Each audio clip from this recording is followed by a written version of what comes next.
নমস্কার বন্ধুরা, গল্পের হাটে আপনাদের সকলকে স্বাগত জানাই। বন্ধুরা, গল্পের হাটে আমার আজকের নিবেদন বিশ্বকবি রবীন্দ্রনাথ ঠাকুরের রচিত গল্প মুক্তির উপায়। গল্পটি শুনে ভালো লাগলে অবশ্যই ভিডিওটি লাইক, কমেন্ট, শেয়ার আর আমার চ্যানেলটিকে সাবস্ক্রাইব করে দেবেন। তাহলে চলুন বন্ধুরা, গল্পটি শুরু করা যাক। গল্প পাঠে আমি বৈশালী, আর আপনারা শুনছেন আজকের গল্প মুক্তির উপায়। ফকিরচাঁদ বাল্যকাল হইতেই গম্ভীর প্রকৃতি। বৃদ্ধ সমাজে তাহাকে কখনোই বেমানান দেখাইত না। ঠান্ডা জল, হিম এবং হাস্য পরিহাস তাহার একেবারে সহ্য হইত না। একে গম্ভীর তাহাতে বৎসরের মধ্যে অধিকাংশ সময়েই মুখমণ্ডলের চারিদিকে কালো পশমের গলা বন্ধ জড়াইয়া থাকাতে তাহাকে ভয়ঙ্কর উঁচু দরের লোক বলিয়া বোধ হইত। ইহার উপরে অতি অল্প বয়সেই তাহার ওষ্ঠাধর এবং গণ্ডস্থল প্রচুর গোঁফ দাড়িতে আচ্ছন্ন হওয়াতে সমস্ত মুখের মধ্যে হাস্য বিকাশের স্থান আর তিল মাত্র অবশিষ্ট রহিল না। স্ত্রী হৈমবতীর বয়স অল্প এবং তাহার মন পার্থিব বিষয়ে সম্পূর্ণ নিবিষ্ট। সে বঙ্কিমবাবুর নভেল পড়িতে চায় এবং স্বামীকে ঠিক দেবতার ভাবে পূজা করিয়া তাহার তৃপ্তি হয় না। সে একটুখানি হাসি খুশি ভালোবাসে এবং বিকোচনমুখ পুষ্প যেমন বায়ুর আন্দোলন এবং প্রভাতের আলোকের জন্য ব্যাকুল হয়, সেও তেমনি এই নবযৌবনের সময় স্বামীর নিকট হইতে আদর এবং হাস্যমোদ যথা পরিমাণে প্রত্যাশা করিয়া থাকে। কিন্তু স্বামী তাহাকে অবসর পাইলেই ভাগবত পড়ায়, সন্ধ্যাবেলায় ভগবত গীতা শুনায় এবং তাহার আধ্যাত্মিক উন্নতির উদ্দেশ্যে মাঝে মাঝে শারীরিক শাসন করিতেও ত্রুটি করে না। যেদিন হৈমবতীর বালিশের নিচে হইতে কৃষ্ণকান্তের উইল বাহির হয়, সেদিন উক্ত লঘু প্রকৃতি যুবতীকে সমস্ত রাত্রি অশ্রুপাত করাইয়া তবে ফকির ক্ষান্ত হয়। একে নভেল পাঠ, তাহাতে আবার পতিদেবকে প্রতারণা। যাহা হোক, অবিশ্রান্ত আদেশ, অনুদেশ, উপদেশ, ধর্মনীতি এবং দণ্ডনীতির দ্বারা অবশেষে হৈমবতীর মুখের হাসি, মনের সুখ এবং যৌবনের আবেগ একেবারে নিষ্কর্ষণ করিয়া ফেলিতে স্বামী দেবতা সম্পূর্ণ কৃতকার্য হইয়াছিলেন। কিন্তু অনাসক্ত লোকের পক্ষে বিশ্ব সংসারে বস্তর বিঘ্ন। পরে পরে ফকিরের এক ছেলে এক মেয়ে জন্মগ্রহণ করিয়া সংসার বন্ধন বাড়িয়া গেল। পিতার তাড়নায় এত বড় গম্ভীর প্রকৃতির ফকিরকেও আপিসে আপিসে কর্মের উমেদারিতে বাহির হইতে হইল। কিন্তু কর্ম জুটিবার কোনো সম্ভাবনা দেখা গেল না। তখন সে মনে করিল, বুদ্ধদেবের মতো আমি সংসার ত্যাগ করিব। এই ভাবিয়া একদিন গভীর রাত্রে ঘর ছাড়িয়া বাহির হইয়া গেল। মধ্যে আরো একটি ইতিহাস বলা আবশ্যক। নবগ্রামবাসী ষষ্ঠী চরণের এক ছেলে, নাম মাখনলাল, বিবাহের অনতি বিলম্বে সন্তানাদি না হওয়াতে পিতার অনুরোধে এবং নূতনত্বের প্রলোভনে আরো একটি বিবাহ করে। এই বিবাহের পর হইতে যথাক্রমে তাহার উভয় স্ত্রীর গর্ভে 7টি কন্যা এবং একটি পুত্র জন্মগ্রহণ করিল। মাখন লোকটা নিতান্ত শৌখিন এবং চপল প্রকৃতি। কোনো প্রকার গুরুতর কর্তব্যের দ্বারা আবদ্ধ হইতে নিতান্ত নারাজ। একে তো ছেলেপুলের ভার, তাহার পরে যখন 2 কর্ণধার 2 কর্ণে ঝিঁকা মারিতে লাগিল, তখন নিতান্ত অসহ্য হইয়া সেও একদিন গভীর রাত্রে ডুব মারিল। বহুকাল তাহার আর সাক্ষাৎ নাই। কখনো কখনো শোনা যায়, এক বিবাহে কিরূপ সুখ তাহাই পরীক্ষা করিবার জন্য সে কাশিতে গিয়া গোপনে আরো একটি বিবাহ করিয়াছে। শোনা যায়, হতভাগ্য কথঞ্চিত শান্তি লাভ করিয়াছে। কেবল দেশের কাছাকাছি আসিবার জন্য মাঝে মাঝে তাহার মন উতলা হয়। ধরা পড়িবার ভয়ে আসিতে পারে না। কিছুদিন ঘুরিতে ঘুরিতে উদাসীন ফকিরচাঁদ নবগ্রামে আসিয়া উপস্থিত। পথ পার্শ্ববর্তী এক বটবৃক্ষতলে বসিয়া নিঃশ্বাস ছাড়িয়া বলিল, আহা, বৈরাগ্য মেয়ে বা ভয়ম, দ্বারা পুত্র ধন জন কেউ কারো নয়। কা তব কান্তা কস্তে পুত্র, বলিয়া এক গান জুড়িয়া দিল। শোন রে শোন অবোধ মন শোন, সাধুর উক্তি কিসে মুক্তি, সেই সুযুক্তি কর গ্রহণ, ভবের শুক্তি ভেঙে মুক্তি, মুক্তা কর অন্বেষণ, ওরে ও ভোলা মন রে। সহসা গান বন্ধ হইয়া গেল। ওকে ও বাবা দেখছি, সন্ধান পেয়েছেন বুঝি? তবে তো সর্বনাশ, আবার তো সংসারের অন্ধকূপে টেনে নিয়ে যাবেন। পালাতে হলো। ফকির তাড়াতাড়ি নিকটবর্তী এক গৃহে প্রবেশ করিল। বৃদ্ধ গৃহস্বামী চুপচাপ বসিয়া তামাক টানিতেছিল। ফকিরকে ঘরে ঢুকিতে দেখিয়া জিজ্ঞাসা করিল, কে হে তুমি? ফকির, বাবা আমি সন্ন্যাসী। বৃদ্ধ, সন্ন্যাসী? দেখি দেখি বাবা, আলোতে এসো দেখি। এই বলিয়া আলোতে টানিয়া লইয়া ফকিরের মুখের পরে ঝুঁকিয়া, বুড়া মানুষ বহু কষ্টে যেমন করিয়া পুঁথি পড়ে তেমনি করিয়া ফকিরের মুখ নিরীক্ষণ করিয়া বিড়বিড় করিয়া বকিতে লাগিল। এই তো আমার সেই মাখনলাল দেখছি, সেই নাক, সেই চোখ, কেবল কপালটা বদলেছে, আর সেই চাঁদ মুখ গোফে দাড়িতে একেবারে আচ্ছন্ন করে ফেলেছে।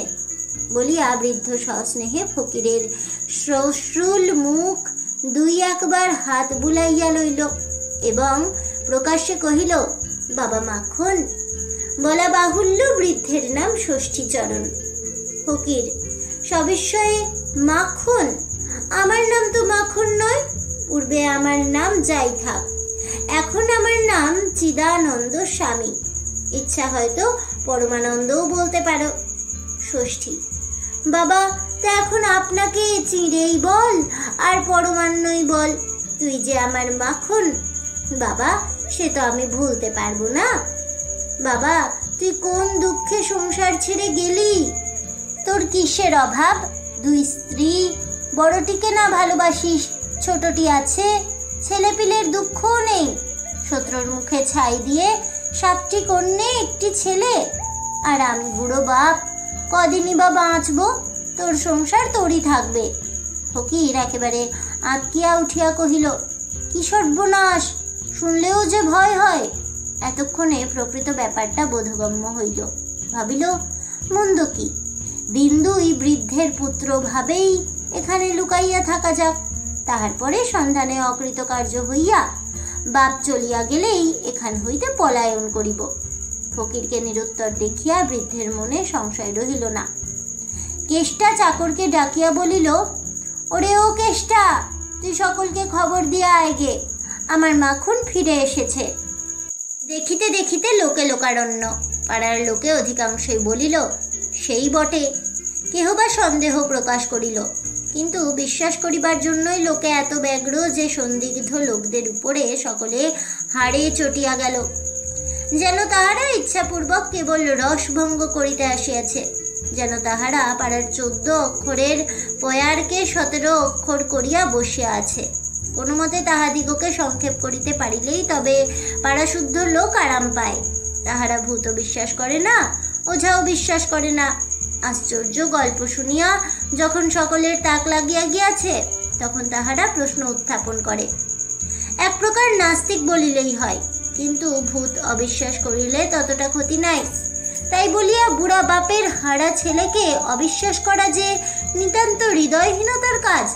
যাহা হোক, সকলের নিকট হইতে তাড়না খাইয়া সংশয়ীর দল থামিয়া গেল। ফকিরের অতি ভীষণ অটল গাম্ভীর্যের প্রতি ভ্রুক্ষেপ মাত্র না করিয়া পাড়ার লোকেরা তাহাকে ঘিরিয়া বসিয়া বলিতে লাগিল, আরে আরে, আমাদের সেই মাখন আজ ঋষি হয়েছেন, তপস্বী হয়েছেন।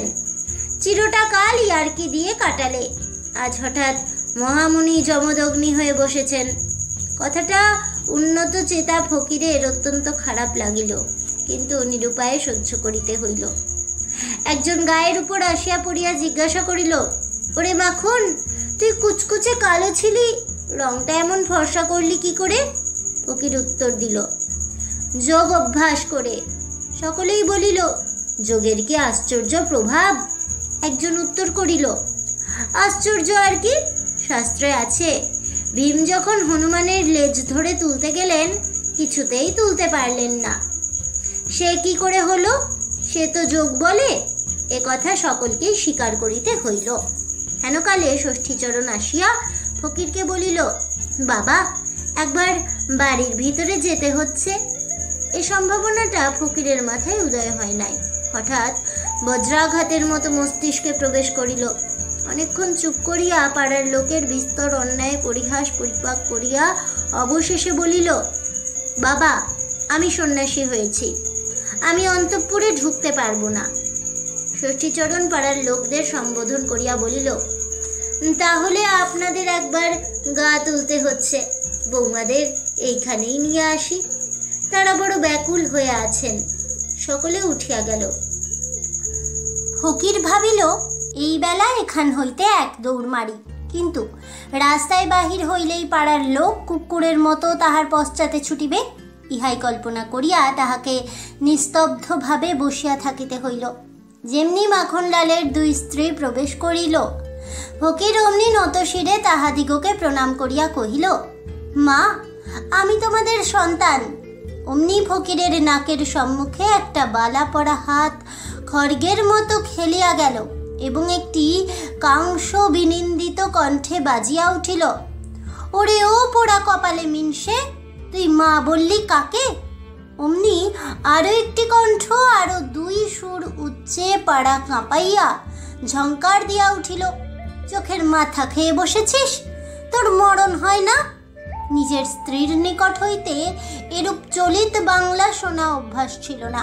সুতরাং একান্ত কাতর হইয়া ফকির জোর হস্তে কহিল, আপনারা ভুল বুঝছেন, আমি এই আলোতে দাঁড়াচ্ছি, আমাকে একটু ঠাউরে দেখুন। প্রথমা ও দ্বিতীয়া পরে পরে কহিল, ঢের দেখেছি, দেখে দেখে চক্ষু হয়ে গেছে। তুমি কচি খোকা নও, আজ নতুন জন্মাওনি, তোমার দুধের দাঁত অনেক দিন ভেঙেছে। তোমার কি বয়সের গাছ পাথর আছে? তোমায় জম ভুলেছে বলে কি আমরা ভুলবো? এরপর একতরফা দাম্পত্য আলাপ কতক্ষণ চলিত বলা যায় না, কারণ ফকির একেবারে বাকশক্তি রহিত হইয়া নতশিরে দাঁড়াইয়াছিল। এমন সময় অত্যন্ত কোলাহল শুনিয়া এবং পথে লোক জমিতে দেখিয়া ষষ্ঠীচরণ প্রবেশ করিল। বলিল, এতদিন আমার ঘর নিস্তব্ধ ছিল, একেবারে টুঁ শব্দ ছিল না। আজ মনে হচ্ছে বটে আমার মাখন ফিরে এসেছে। ফকির করজোড়ে কহিল, মশাই, আপনার পুত্রবধূদের হাত থেকে আমাকে রক্ষে করুন। ষষ্ঠী, বাবা, অনেক দিন পরে এসেছো, তাই প্রথমটা একটু অসহ্য বোধ হচ্ছে। তা মা, তোমরা এখন যাও। বাবা মাখন তো এখন এখানেই রইলেন, ওকে আর কিছুতেই যেতে দিচ্ছি নে। ললনাদয় বিদায় লইলে ফকির ষষ্ঠীচরণকে বলিল, মশাই, আপনার পুত্র কেন যে সংসার ত্যাগ করে গেছেন তা আমি সম্পূর্ণ অনুভব করতে পারছি। মশাই, আমার প্রণাম জানবেন, আমি চললেম। বৃদ্ধ এমনি উচ্চৈস্বরে ক্রন্দন উত্থাপন করিল যে পাড়ার লোক মনে করিল মাখন তাহার বাপকে মারিয়াছে। তাহারা হাঁ হাঁ করিয়া ছুটিয়া আসিল। সকলে আসিয়া ফকিরকে জানাইয়া দিল, এমন ভণ্ড তপস্বীগিরি এখানে খাটিবে না, ভালো মানুষের ছেলের মতো কাল কাটাইতে হইবে। একজন বলিল, ইনি তো পরমহংস নন, পরম বক। গাম্ভীর্য, গোঁফদাড়ি এবং গলাবন্ধের জোরে ফকিরকে এমন সকল কুৎসিত কথা কখনো শুনিতে হয় নাই। যাহা হোক, লোকটা পাছে আবার পালায়। পাড়ার লোকেরা অত্যন্ত সতর্ক রহিল। স্বয়ং জমিদার ষষ্ঠীচরণের পক্ষ অবলম্বন করিলেন। ফকির দেখিল এমনি কড়া পাহারা যে মৃত্যু না হইলে ইহারা ঘরের বাহির করিবে না। একাকী ঘরে বসিয়া গান গাহিতে লাগিল, শোন সাধুর উক্তি, কিসে মুক্তি, সেই সুযুক্তি কর গ্রহণ। বলা বাহুল্য, গানটার আধ্যাত্মিক অর্থ অনেকটা ক্ষীণ হইয়া আসিয়াছে। এমন করিয়াও কোনো মতে দিন কাটিত। কিন্তু মাখনের আগমন সংবাদ পাইয়া দুই স্ত্রীর সম্পর্কের এক ঝাঁক শালা শালি আসিয়া উপস্থিত হইল। তাহারা আসিয়াই প্রথমত ফকিরের গোঁফদাড়ি ধরিয়া টানিতে লাগিল। তাহারা বলিল, এ তো সত্যকার গোঁফদাড়ি নয়, ছদ্মবেশ করিবার জন্য আঠা দিয়া জুড়িয়া আসিয়াছে।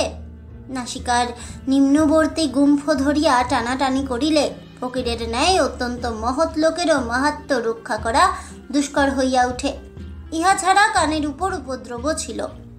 প্রথমত মলিয়া, দ্বিতীয়ত এমন সকল ভাষা প্রয়োগ করিয়া যাহাতে কান না মলিলেও কান লাল হইয়া উঠে। ইহার পর ফকিরকে তাহারা এমন সকল গান ফরমাস করিতে লাগিল, আধুনিক বড় বড় নূতন পণ্ডিতেরা যাহার কোনরূপ আধ্যাত্মিক ব্যাখ্যা করিতে হার মানেন।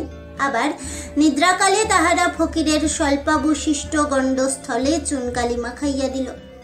আহারকালে কেশুরের পরিবর্তে কচু, ডাবের জলের পরিবর্তে হুঁকার জল, দুধের পরিবর্তে পিঠালি গোলার আয়োজন করিল।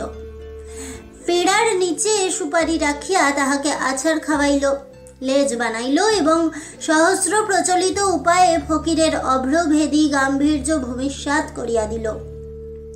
ফকির রাগিয়া ফুলিয়া ফাঁপিয়া ঝাঁকিয়া হাঁকিয়া কিছুতেই উপদ্রবকারীদের মনে ভীতির সঞ্চার করিতে পারিল না, কেবল সর্বসাধারণের নিকট অধিকতর হাস্যাস্পদ হইতে লাগিল।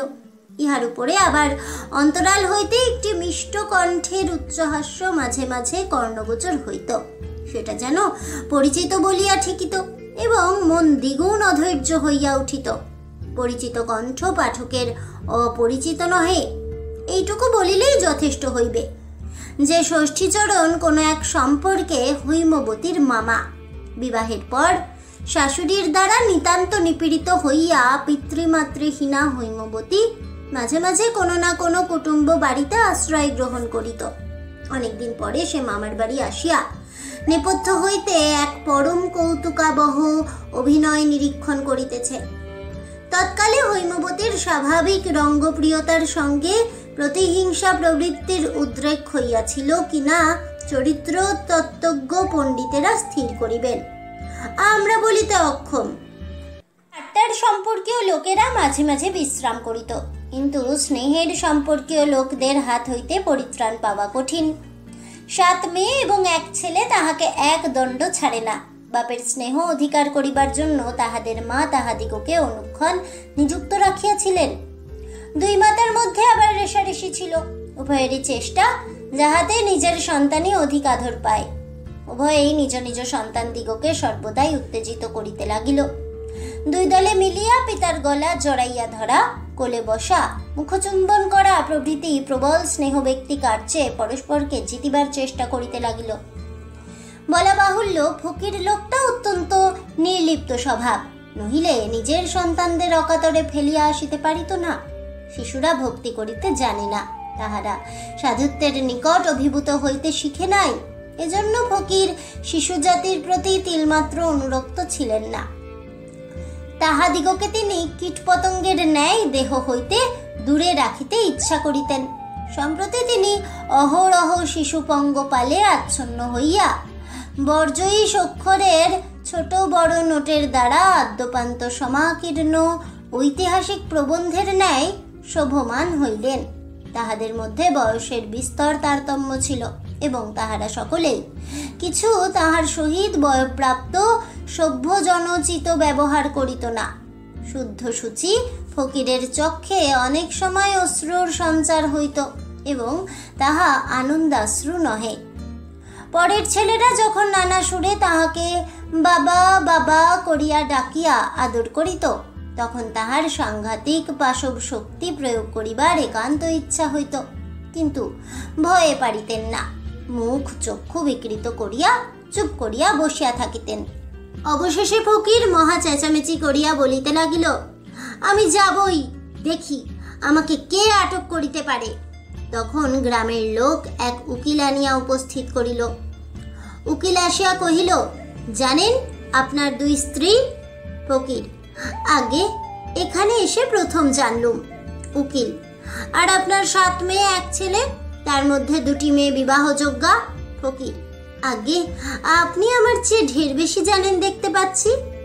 উকিল, আপনার এই বৃহৎ পরিবারের ভরণ পোষণের ভার আপনি যদি না নেন, তবে আপনার অনাথিনী 2 স্ত্রী আদালতের আশ্রয় গ্রহণ করবেন, পূর্বে হতে বলে রাখলুম।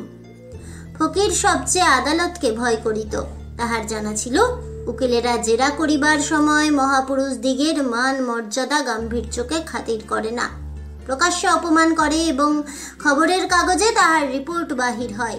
ফকির অশ্রুসিক্ত লোচনে উকিলকে বিস্তারিত আত্মপরিচয় দিতে চেষ্টা করিল। উকিল তাহার চাতুরীর, তাহার উপস্থিত বুদ্ধির, তাহার মিথ্যা গল্প রচনার অসাধারণ ক্ষমতার ভূয় ভূয় প্রশংসা করিতে লাগিল।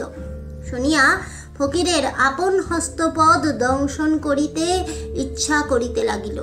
ষষ্ঠীচরণ ফকিরকে পুনশ্চ পলায়নোদ্যত দেখিয়া শোকে অধীর হইয়া পড়িল।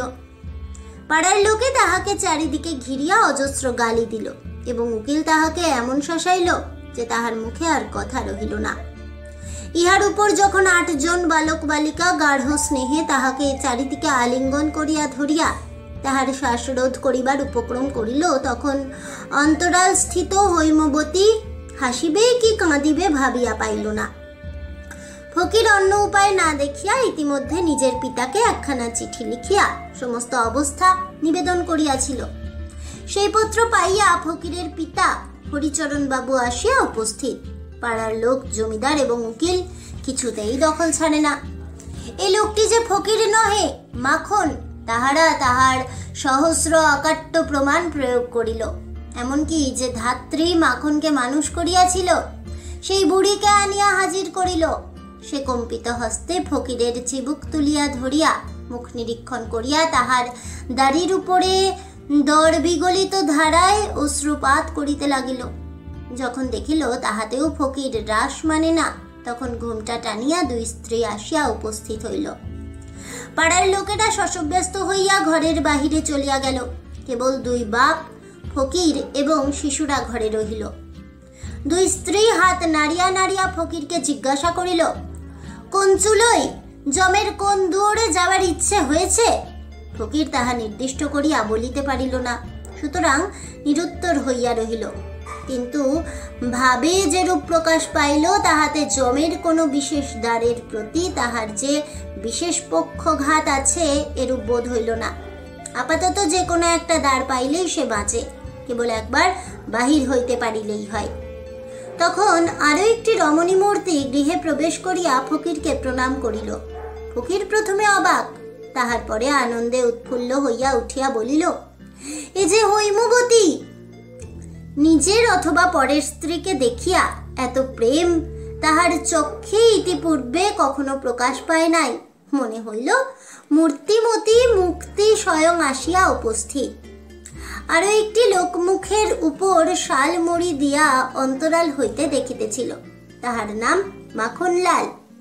একটি অপরিচিত নিরীহ ব্যক্তিকে নিজ পদে অভিষিক্ত করিয়া দেখিয়া সে এতক্ষণ পরম সুখানুভব করিতেছিল। অবশেষে হৈমবতীকে উপস্থিত দেখিয়া বুঝিতে পারিল উক্ত নিরপরাধ ব্যক্তি তাহার নিজের ভগ্নিপতি। তখন দয়া পরতন্ত্র হইয়া ঘরে ঢুকিয়া বলিল, না, আপনার লোককে এমন বিপদে ফেলা মহাপাতক। 2 স্ত্রীর প্রতি অঙ্গুলি নির্দেশ করিয়া কহিল, এ আমারই দড়ি, আমারই কলসি। মাখনলালের এই অসাধারণ মহত্ব বীরত্বে পাড়ার লোক আশ্চর্য হইয়া গেল। তাহলে বন্ধুরা, আমার আজকের এই গল্পটি শুনে কেমন লাগলো অবশ্যই আমাকে কমেন্টে জানাবেন। ভিডিওটি ভালো লেগে থাকলে লাইক শেয়ার করতে ভুলবেন না। আমার চ্যানেলের নতুন বন্ধু হয়ে থাকলে চ্যানেলটিকে সাবস্ক্রাইব করে দেবেন। পাশে থাকা বেল বাটনটি প্রেস করে রাখবেন নতুন ভিডিওর নোটিফিকেশন পাওয়ার জন্য। ফিরে আসবো পরবর্তী গল্প নিয়ে। ততক্ষণ সবাই ভালো থাকুন, সুস্থ থাকুন আর অবশ্যই সঙ্গে থাকুন আর দেখতে থাকুন গল্পের হাট।